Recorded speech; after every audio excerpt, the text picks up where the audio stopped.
அப்போ உடனே நான் அதில் உள்ளே போய் பார்க்கவும் எனக்கு பெரிய சர்ப்ரைஸ் என்னென்னா, அஃபீஷியல் சைட்லேருந்து எனக்கு கொடுக்கறதுக்கு ஒரு ஆளுமே கிடையாது. ஆனால் அது எப்படி ஓம் சாய்ராம்னு வந்தது அப்படின்னு எனக்கு பெரிய மிராக்கிளாக இருந்தது. உடனே ஓகே சொல்லி அடுத்த நாளே கார்த்தால கிளம்பியாச்சு அக்கரைப்பட்டிக்கு.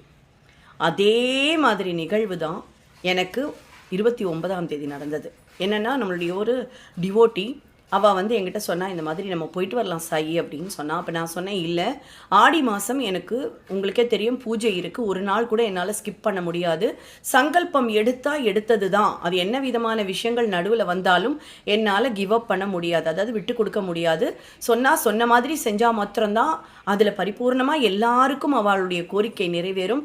எனக்காக மட்டும் செய்கிறதா இருந்தால் கூட ஓகே பரவாயில்ல, பாபா மன்னிச்சுக்கோன்னு சொல்லலாம்.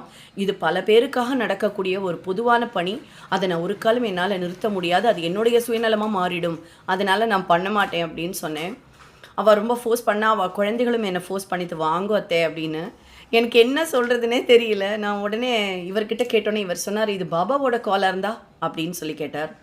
எனக்கு தூக்கி வாரி போட்டுடுது. என்னடாப்பா இந்த நம்ம சைட்லேருந்து இதே மாதிரி சொன்னால் நம்ம என்ன பண்ணுறது அப்படின்னு ஒரு குழப்பமான மனோநிலை எனக்கு. சரி பாபாட்டே கேட்டுடலாம் அப்படின்னு சொல்லிட்டு சீட்டு போட்டேன். சீட்டு போட்டோன்னே அதில் வந்தது என்னென்னா, உடனே என்னோடய டெம்பிளுக்கு கிளம்பி தான் வந்தது.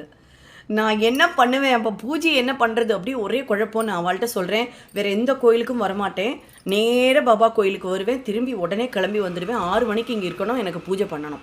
கார்த்தால எவ்வளோ சீக்கிரம் வேணாலும் கிளம்புறேன், எனக்கு ஒரு ப்ராப்ளமும் இல்லை அப்படின்னு நான் அவள்கிட்ட சொல்கிறேன். அவளும் ஓகேன்னு சொல்கிறான்.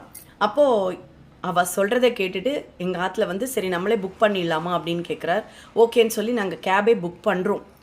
புக் பண்ணும்போது என்கிட்ட இவர் யதார்த்தமாக சொல்கிறார், நீ ஒன்று பண்ணு, 4 மணிக்கு நான் கார் புக் பண்ணியிருக்கேன். ஐயோ 4 மணிக்கு புக் பண்ணி அங்கே போய் சேர்றதுக்கு 5 மணி நேரம் ஆகும், அது முடிஞ்சதுக்கப்புறம் தரிசனம் பண்ணிவிட்டு திருப்பி வரும்போது லேட் ஆகிடும், என்னால் முடியாது, 2 மணிக்கே கிளம்பிடலான்னு.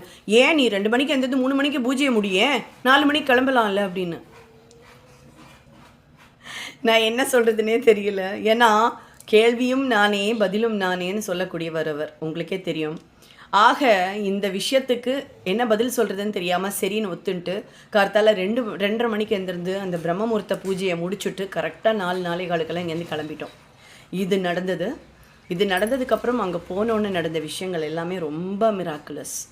எப்படின்னா, முதல்ல போகும்போது போகிற வழியிலேயே பிரம்மபுரீஸ்வரர் கோவில், அதனுடைய தாத்பரியம் எல்லாருக்குமே தெரியும். பிரம்மாவுக்கு சாபம் ஏற்பட்டு சிவனால விமோச்சனம் அடைஞ்சு இனிமேல் உன்னை நாடி வருபவர்களுக்கு இந்த இடத்துல என்ன பாவங்கள் பண்ணியிருந்தாலும் சாபங்கள் இருந்தாலும் அது உன்னை பிரார்த்தனை பண்ணினா நீங்கும் அப்படின்னு சிவன் பிரம்மாவுக்கு வந்து அருள் பாலிச்சிருக்காராம்.